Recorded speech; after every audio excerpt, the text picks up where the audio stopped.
Spend every moment growing into who you truly are. This week, Blizzard let us go hands-on with Lifeweaver, the latest hero to hit Overwatch 2's roster of playable characters. Lifeweaver is a support hero who comes with a pretty complex kit, and our playtime with him made us feel like this might be one of Overwatch team's most interesting additions to the roster so far. Most of his abilities could turn the tide of a match on their own. And so far, early reactions to his kit have been, shall we say, passionate? But I feel like the good thing or the bad thing is that a lot of people are gonna troll with that shit, dude. A lot of people are gonna troll, dude.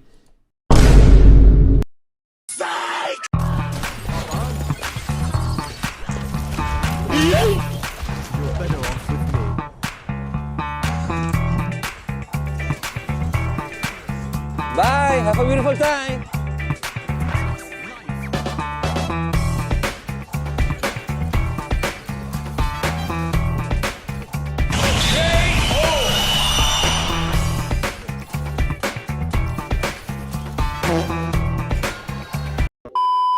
We've never had an Overwatch hero with this much griefing potential. But we also haven't had a support hero with a kit this diverse. Either way, when this hero launches on April 12th with the rest of Season 4, he's going to shake up the Overwatch 2 meta in a big way, for better or for worse. First off, let's talk about his kit. Lifeweaver definitely feels more like a Ramatra than a Cassidy in terms of how complex his kit is. There are quite a few abilities for players to keep track of here, and 2 weapons to swap between depending on whether you're trying to put out heals or damage. A few of these abilities come with mechanics of their own, and mastering all of them is the key to understanding how game-changing Lifeweaver can be in the right hands. For primary weapons, Lifeweaver can swap between Healing Blossom and Thorn Volley, the former of which is his healing ability.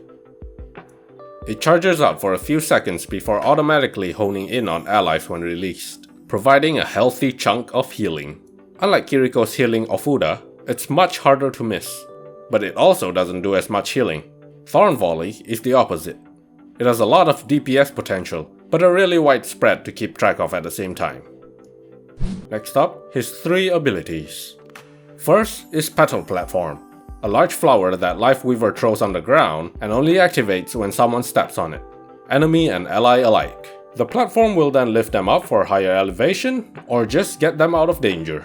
And they can get even higher if they jump off the platform, just as it nears its peak.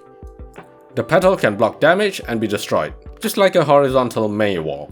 But Lifeweaver can break it anytime by simply pressing the R key. Rejuvenating Dash gives Lifeweaver a bit of mobility.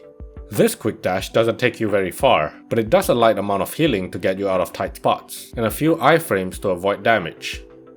Life Grip is the big ticket item here, as it allows you to grab allies from tremendous range and pull them back towards you quickly. The player also gets shielded when they're being pulled back, so they can't be hurt while Life Grip is active. The possibilities this ability presents are practically endless, from rescuing allies who have fallen out of bounds, to bringing your suicidal charging Reinhardt back to safety. They just can't help themselves, can they? Somehow, Lifeweaver has 2 more abilities on top of the rest of these.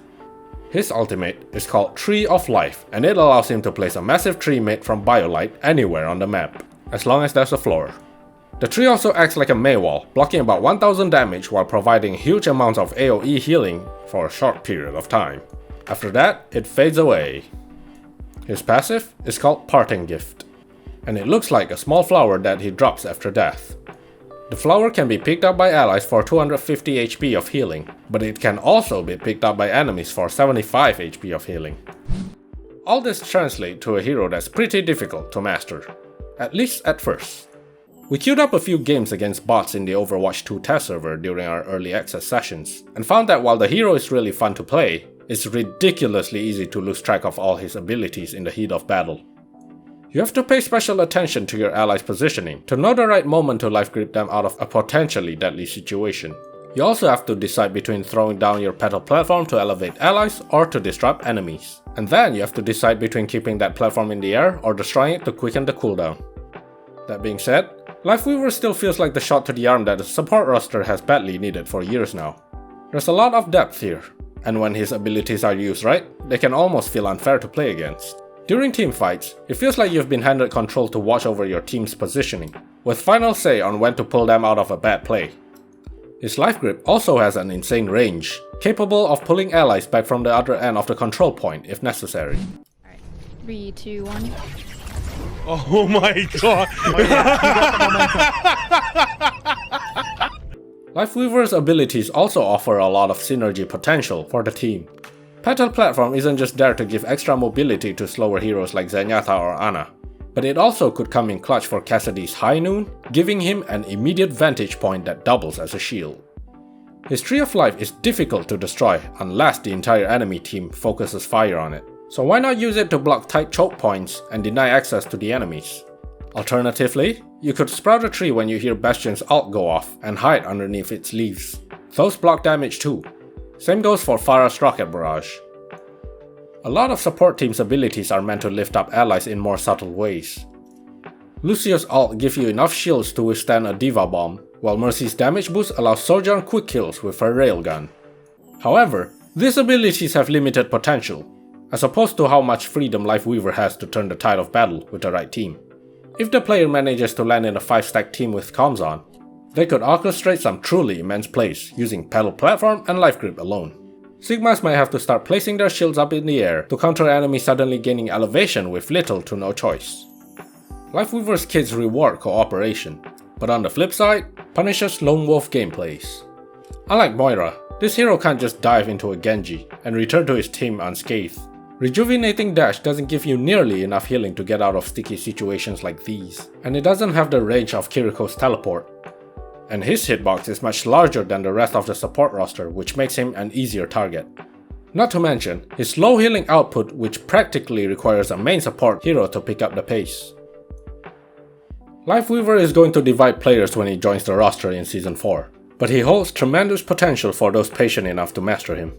And we can't wait to see what the pros do with him this year in the Overwatch League.